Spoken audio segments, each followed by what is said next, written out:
దేశంలో అక్టోబర్ తర్వాత రాజకీయ మార్పులు జరగనున్నాయా? జాతీయ స్థాయిలో కొత్త సమీకరణాలు తెరపైకి రానున్నాయా? ఏపీ పాలిటిక్స్ లో సైతం పెను మార్పులు తప్పవా? ఇప్పుడు పొలిటికల్ సర్కిల్లో ఇదే ఆసక్తికర చర్చ. ఈ ఏడాది అక్టోబర్ బీహార్ అసెంబ్లీ ఎన్నికలు జరగనున్నాయి. మరోసారి అధికారాన్ని నిలబెట్టుకునేందుకు నితీష్ కుమార్ నేతృత్వంలోని ఎన్డీఏ కూటమి అధికారంలోకి వచ్చేందుకు ఇండియా కూటమి గట్టి ప్రయత్నాలు చేస్తుంది. అందులో భాగంగా ఎన్నికల సంఘం అక్కడ నిర్వహించిన ప్రత్యేక ఓటరు జాబితాల సవరణ కూడా పూర్తిగా రాజకీయ రంగే పులుముకుంది. దేశ అత్యున్నత న్యాయస్థానం జోక్యం చేసుకునే వరకు పరిస్థితి వెళ్లింది. ఈ నేపథ్యంలో బీహార్ ఎన్నికల ఫలితాలు ఈ దేశంలో రాజకీయ మార్పుకు కారణమవుతాయని విశ్లేషణలు మొదలయ్యాయి. ప్రస్తుతం ఎన్డీఏలో ఏపీ నుంచి తెలుగుదేశం పార్టీ, బీహార్ నుంచి జేడీయూ కీలకంగా ఉన్న సంగతి తెలిసిందే. ఒకవేళ బీహార్లో ఎన్డీఏ ఓడిపోతే మాత్రం ఏపీలో ప్రభావం చూపటం ఖాయం. ప్రస్తుతం ఏపీలో టీడీపీ నేతృత్వంలోని కూటమి అధికారంలో ఉంది. ఇదే టీడీపీ కేంద్రంలోని ఎన్డీఏలో కీలక భాగస్వామిగా ఉంది. అయితే బీహార్లో మరొక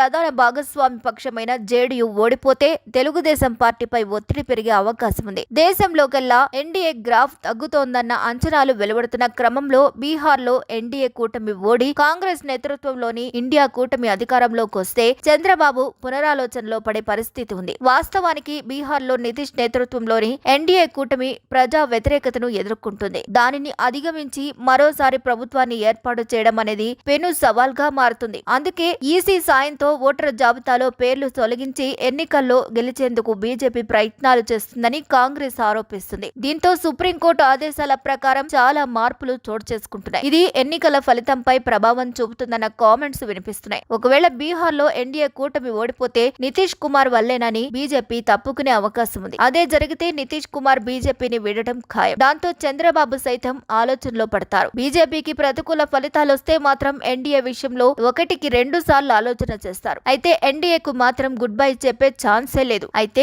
ఈ పరిస్థితిని గమనిస్తోంది వైఎస్ఆర్ కాంగ్రెస్ పార్టీ. అందుకే ఉపరాష్ట్రపతి ఎన్నికల్లో బీజేపీ మద్దతు కోరడం వెంటనే జై కొట్టింది. బీజేపీ బలపరిచిన అభ్యర్థిని మద్దతు ప్రకటించింది. భవిష్యత్ రాజకీయాలను దృష్టిలో పెట్టుకుని జగన్మోహన్ రెడ్డి అలా వ్యవహరించి ఉంటారన్న టాక్ వినిపిస్తుంది. మరోవైపు జగన్మోహన్ రెడ్డిలో సైతం ఒక రకమైన అనుమానం ఉంది. తెలంగాణ సీఎం రేవంత్ రెడ్డి ద్వారా కాంగ్రెస్ అగ్రనేత రాహుల్ గాంధీకి చంద్రబాబు టచ్ లోకి వెళ్లినట్లు జగన్మోహన్ రెడ్డి అనుమానం వ్యక్తం చేశారు. అయితే రాజకీయాల్లో ఏదైనా సాధ్యమే. చోరీ విషయంలో రాహుల్ గాంధీ గట్టిగానే పోరాడుతున్నారు. అధికార యాత్ర చేపట్టి ప్రజలతో మమేకమవుతున్నారు. ఒకవేళ ప్రతిపక్షాలు గట్టిగా ప్రయత్నిస్తే బీజేపీ పతనం ఖాయం. అయితే అక్టోబర్ లో బీహార్ ఎన్నికల ఫలితాల్లో కూడా కొడితే మాత్రం ఏపీ రాజకీయాల్లో పెను మార్పులు చోటు చేసుకునే అవకాశం ఉంది. చూడాలి మరి ఏం జరుగుతుందో. మరి ఈ వీడియోపై మీ అభిప్రాయాన్ని ఖచ్చితంగా కామెంట్ ద్వారా తెలియజేయండి. మరిన్ని అప్డేట్స్ కోసం మా ఛానల్ ని లైక్ చేయండి, షేర్ చేయండి, సబ్స్క్రైబ్ చేయండి.